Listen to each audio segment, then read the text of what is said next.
chaque entreprise est différente et malheureusement, quand tu regardes sur les réseaux sociaux, eh bien, ça ne se ressent pas. Tu vas prendre les fournisseurs du secteur de l'optique.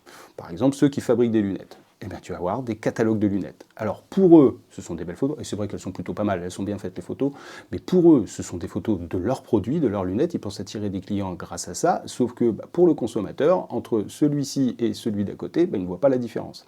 Et c'est exactement la même chose avec les différentes enseignes qu'il peut y avoir dans l'optique, qui publient les produits qu'elles distribuent. Je suis bien conscient que c'est dommage de dire ça, puis que je vais pas forcément me faire que des amis. Mais le but des réseaux sociaux, c'est de connecter avec ses clients cibles.